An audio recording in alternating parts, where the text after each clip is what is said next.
You've just accessed Hardware is Forever, your source for the expert insights, ideas, and innovations you need to do more in the electronics manufacturing industry. From optimization to operations, join us as we put the pieces together for a better approach to manufacturing. Let's go. Welcome to Hardware is Forever. I'm Chris Bintliff, and today we've got a pretty fun episode, an interesting episode. Jay Patel is with us. He's the CEO at Amtech.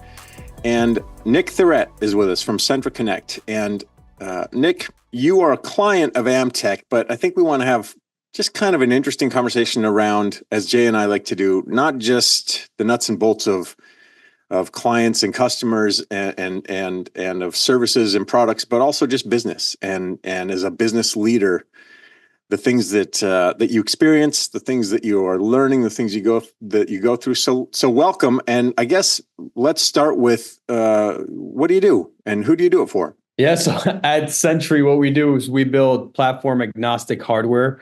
And what we mean by that is hardware that can connect to any IoT or software platform. And we've developed these cellular-based devices. Our first product is the propane tank monitor, but we've got more in the pipeline. So that's what we do. We sell B2C, we sell B2B, and we've been around for 4 years. It's been an interesting journey, which I'm sure we'll get into, but yeah, that's a bit about us. It's been an interesting journey. I can't, 4 years, there's a lot that's happened in the last 4 years. And also technology is changing dramatically, quickly in the last 4 years. What are some of the I guess not obstacles or challenges, but what are some of the situations that maybe you didn't expect or that maybe have been surprising in their impact as you've kind of started from wherever you were 4 years ago into finding your lane now? Well, it spans a lot of different categories, but if we talk about cloud, for example, 4 years ago when we first started, some of the services available in, let's say, AWS, but it's not just AWS, it's any cloud environment. It's evolved just as fast as we've evolved. And so what's been interesting is, something that you may have developed 4 years ago, software-wise or in the cloud is different or can be done more efficiently today. Not even talking about, the ability to use ChatGPT and things like that, but that's one facet. The other is, I would say adoption of cellular technologies across the board. Now, luckily, we started off, really going that cellular route. And you're seeing more and more of that in the marketplace, which is great. We kind of get that tailwind along the way. And then, of course, business and everything else, consumer behavior has changed as well since COVID. And we actually founded the company during COVID. So we got to see the full breadth of how things were changing, how people were buying, and how people were looking at technology as well. Jay, you started at a really interesting time, and I want to come back to that. But Jay, as you kind of hear Nick's roadmap a little bit, one of the things that's interesting to me is all of the changes that have happened in just the last 4 years, and how does one then roadmap from that? How do we prognosticate? How do we look ahead 4 years when things are accelerating 2, 3, 4, 5 times than they were a year ago? How does that, as you kind of share this hardware space, how does that resonate with you? How do you, Jay, think about where you want to go, knowing that there are things that you're going to be doing that haven't been invented yet, but they're coming really quickly? So I think one thing that Nick has done, and Nick and I have a great history together, and maybe if not this episode, then the next episode we'll talk about how we met. I think it's just it's a great story. But I think what Nick and Centri has done successfully is they've created some platforms, like Nick said, that is platform agnostic. So what that allows you to do is you're not tied into anything. His hardware is platform agnostic, and whatever he has in the cloud can be changed and modernized as needed.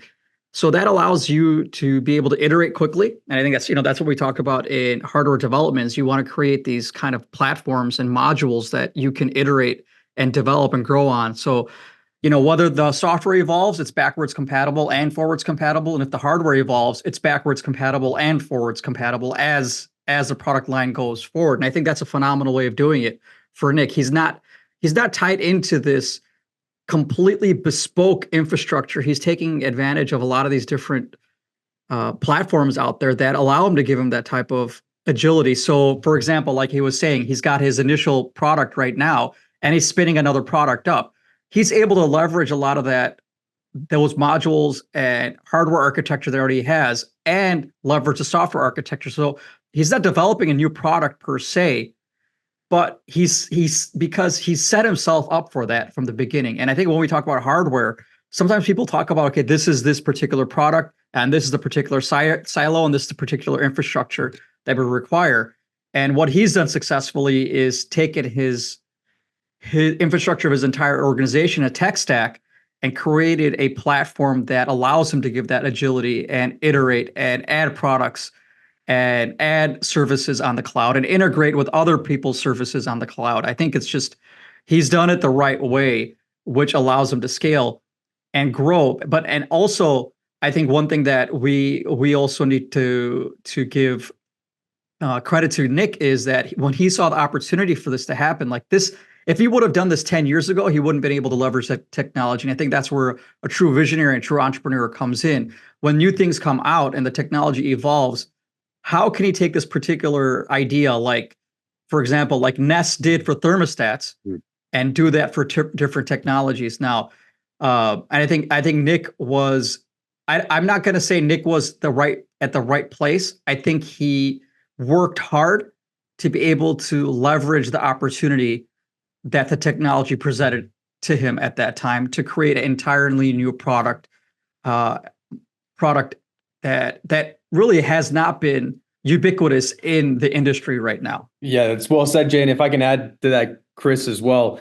So I spent, 4 or 5 years in the IoT space. So selling IoT platforms, selling IoT hardware. I can say this without a doubt, the biggest problem with every IoT hardware provider out there is they invest in developing hardware, developing a cloud infrastructure, and developing a software platform. But then when you get to the end customer, what does the end customer want? Well, if it's just a homeowner, that's okay. There's not really a standardized platform out there for homeowners. There are some, but few and far between. But when you get to the enterprise level, almost every single big enterprise, Fortune 500 governments, they're using some kind of platform already. And so what that problem becomes is that hardware provider either has to build an integration to that, existing platform, or vice versa. Whatever that platform is now has to build an integration to the hardware product, and all the development work that IoT hardware provider did on their platform then becomes obsolete all of a sudden, right? And they have to make a choice. Do I want to sell hardware, or do I want to sell my software platform? It's just a lot of waste, really, in the way that things are going in the IoT space. So when we started Centri, the theme was, hey, let's build some platform-agnostic hardware that can integrate to any platform, and we're not going to spend the time to develop something, to develop a software platform. We're just going to build the best hardware that can integrate to those third-party existing platforms from the get-go. And to what Jay said, I think this is, part of the reason we've been successful. Do you find, I think that's really interesting. So it sounds like you started from a place of understanding the technology issues and restrictions, but also opportunities, rather than saying, what the world needs is a new widget that does this. Instead, you said, what a problem is when you're so sort of when you are aligned with a specific technology, you can't break out of that, and that's it. Is that accurate? Did you kind of start from a place of how can we build solutions that work everywhere, rather than how can we build this thing and make it work everywhere? Yeah. So how do you ideate on that? Like, how do you, I mean, I'm picturing you and a bunch of people with a whiteboard. All right, team, what should we build? What's a problem out there? Like, how do you start? Because the opportunities are so vast. How do you chisel that down? Do you look at so what's a market that's being underserved, or what's a thing that is too complicated? Or where do you start from, and how does, briefly, how do you kind of go from here to here's a prototype, everybody? So there really wasn't a science behind what area we wanted to go into. I was at my parents' place. They have a propane tank. I said, why isn't there a sensor on here? It just I love that. I obvious, love it. right? I love that. It's so here's my experience. So I'm going to build the thing. Please continue. Yeah. Yeah, and you know, at first it was part I was just interested in AWS IoT. It was kind of coming out at the time. You had Google IoT, which is now obsolete, but AWS IoT and then Azure IoT were coming out. I started diving into that, reading the documents, started building some basic stuff like with an Arduino, with a Beagle board, and then really it came down to the question of, can I actually hook up my dad's barbecue to the cloud? That's literally the question that started it all. And so from there, I built like a very basic like prototype. I hooked it up to my dad's propane tank for his barbecue grill at the time. It wasn't like the full size tanks that we're monitoring now, but hooked it up using AWS IoT, started posting the tank levels to the cloud. And my dad was like, yeah, okay, that's pretty cool. But to me, it was like, that was a huge accomplishment. I was like, wow, I just hooked up my dad to the cloud. I just hooked up my dad's barbecue to the cloud. It's now a smart barbecue, right? And after that, I said, well, shoot, what else is there, right? And I knew there were some big propane tanks out there. So I said, can I take it to the next level? Sure enough, that's exactly what we did. And then, you know, here we are today. But that was the thing that started it all. I love that you had this hello world experience with your dad's barbecue, and he's like, yeah, that's cool. That's really cool, kid. And you're, as any sort of inventor does, as soon as you get that hello world, you're like, wait a minute, I can see it all now. The whole world is. So do you, Jay, in what way, and I'm very interested, and we may not get to it in this conversation, but in what way do you start to interface with Nick? When does he come to you and say, I'm looking for some insight or advice, or, hey, can you help me build? And just talk to me a little bit about that relationship. All right. So this is a cool story. And I'm glad the internet is documenting this. So then when Nick becomes that guy who has his, six or 3 million, 3-digit million exit, this will be documented. So I love it. So basically I had another venture. I started a small school for my kids that really had a different approach to education. And we were out in downtown Rochester with a booth, and they had the sidewalk sales and everything. And Nick and his colleague at that time had these hot pink tank tops, and they were screaming at the top of their lungs. And then I just turned around and was like, well, not because I was annoyed, just out of curiosity. It's like, what are you guys doing? He's like, we have this product, and there's another pitch coming up next week. And their product was an electronics product. And I was like, I do electronics manufacturing. If you guys need any, want to talk to anybody or anything like that. And I handed him my card at that time, and nothing came of it. And then, we just kept in touch and talked. And then one time, I think Nick reached out to me. He said, can we work together? So then he helped me out some projects at Amtech that I needed with his engineering capabilities. He did some things because we do some things over here. And then one time he came and said, I think we went out to lunch one day or dinner. And he said, I want to do something, like hook me in with something. And I introduced him to some of the people in my network, some engineers. And he initially started doing, so work with him. And then he launched his product with that. So it was just a phenomenal, this is all credit to Nick. Like, he knew he wanted to do something. He had that drive. And, we talk about entrepreneurs and willing things to make it happen and being dedicated and being obsessed with things. And I think, like, the story, even to date, if Nick does not progress any further than he is right now, he has done right now, which he will. I mean, it's no doubt in my mind that he will. But even if he doesn't, he is a success story and a use case that should be appreciated on what it takes to become an entrepreneur. I mean, he has bootstrapped this. He has leveraged. He's built great relationships in the industry. He's leveraged partners. He's asked questions, and he's just relentlessly worked on getting to where it is. And it's all sweat. There's no sophistication in the sense that he waited for, investors and investment. Like, he didn't wait for it. He made it happen, and he willed it to happen. And I think that is just a phenomenal story. Hardware development is hard.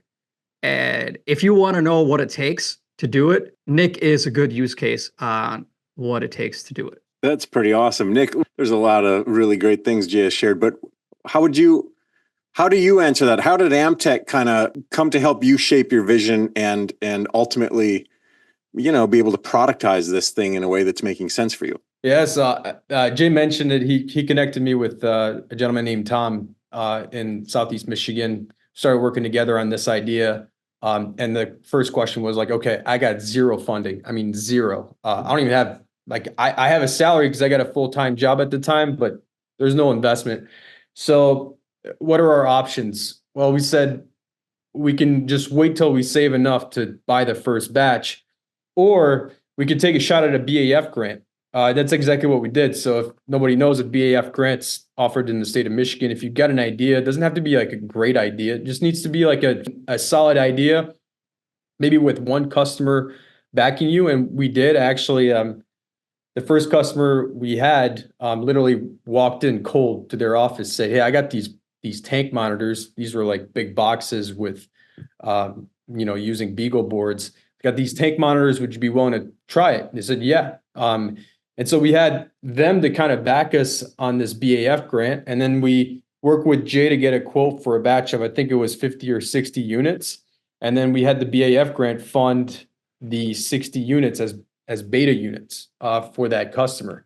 So that was one way we got funded. There's no strings attached. I mean, you do have to fill out some paperwork, but we got a BAF grant to fund that. And then that essentially got us started initially. That was really the starting point in terms of actually having devices in the field, a working cloud environment, and a very basic mobile app at the time. Wow. So you were in hardcore sort of startup mode where it's your hustle and your energy and it's your vigor and your attitude that is getting you from here to there. How is that now 4 years later? What's happening now? Like, are you still kind of riding in that energy, or are you still the inventor? Or are you now starting to feel like you're running a business? Or like, how does it, for Nick, how is it to go to work every day? What's happening? Yeah, it's definitely like running a business now. But the mentality is still there because, we're not selling millions of units just yet. But I guess going through the process of starting with zero and then working your way here, you kind of learn a lot of things along the way that you can then pull back on when, even at this stage, right? That's that BAF funding that we got. We applied for some more funding from the BAF because we had some other milestones that we needed to hit, like certification. And those are all resources that are still available as we grow. And, to Jay's point, initially I tried to kind of raise some money for this, but I just realized that for where we were at that point, where we were trying to go, it would be just faster to develop the product and just do it in-house, right? Just go. We don't need to hire anybody. We have all the resources, with myself, Tom, and his team. And that's how we got going.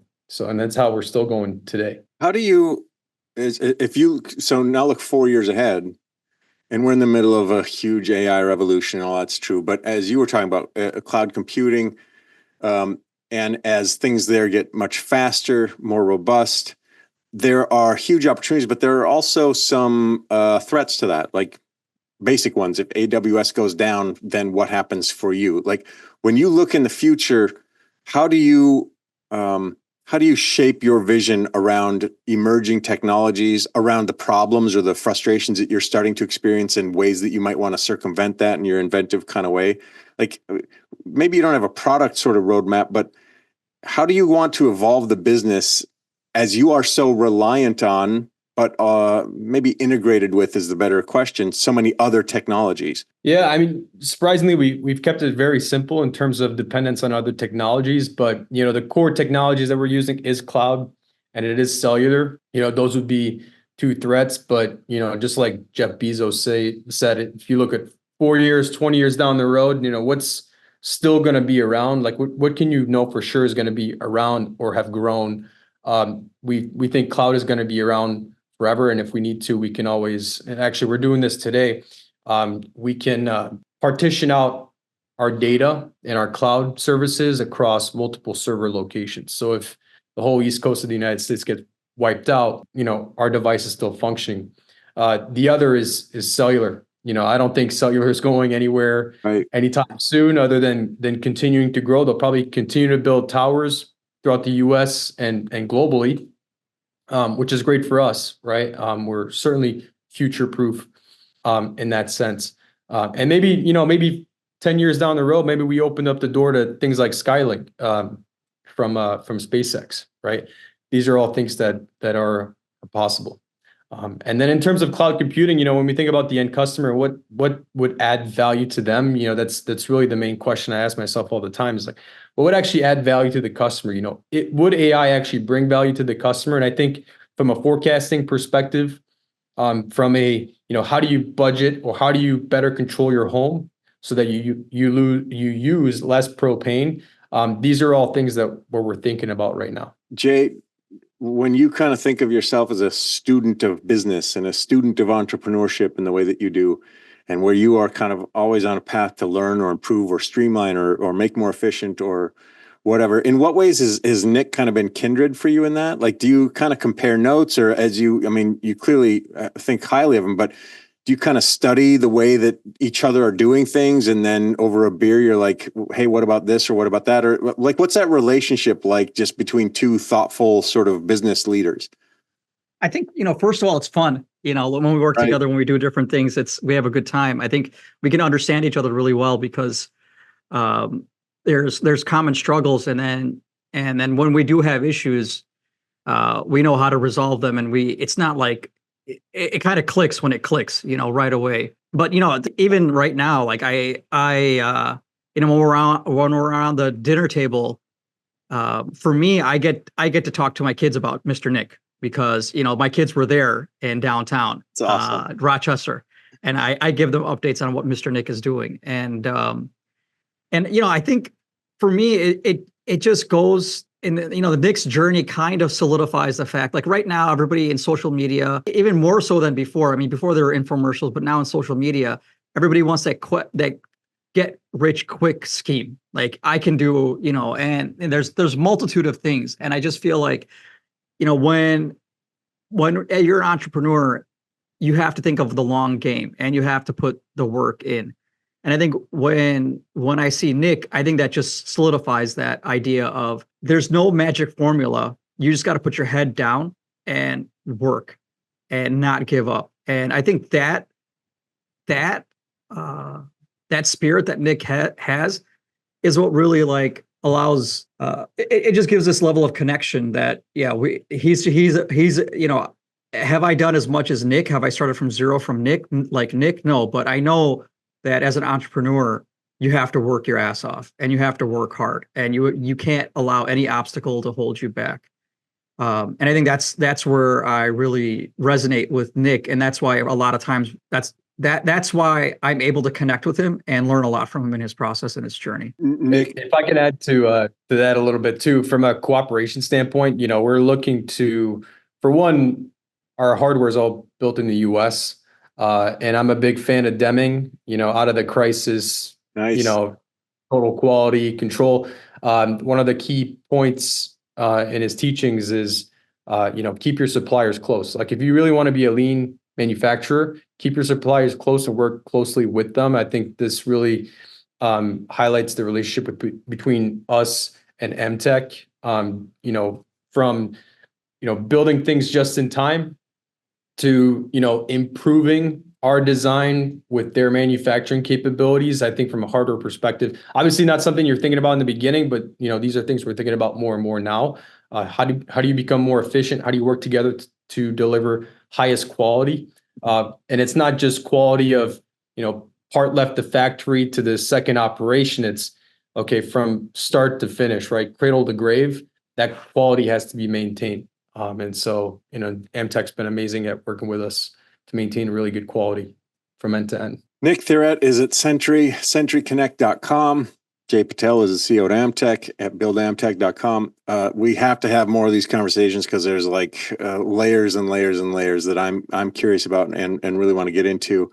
But I think this is a good place for us to kind of put a pin in this particular conversation. Nick, thanks for all of your generosity in sharing your story as briefly as you were able, because I think each moment of this is worth its own deep conversation, and I think that we can all learn a lot from those experiences and those conversations. And so I'm grateful for your involvement with us today, and I'm looking forward to our next conversation. Sounds good. Thank you so much, Chris. Thanks, Jay. Yep. Thanks for joining us, and a special thanks to our subscribers and followers. Consider becoming one today wherever you get your podcasts or on YouTube. Hardware is Forever is designed, tested, engineered, and built by the manufacturing experts at Amtech. Learn more and let us help you envision your next project with a free Design for Manufacturing assessment at buildamtech.com/DFM.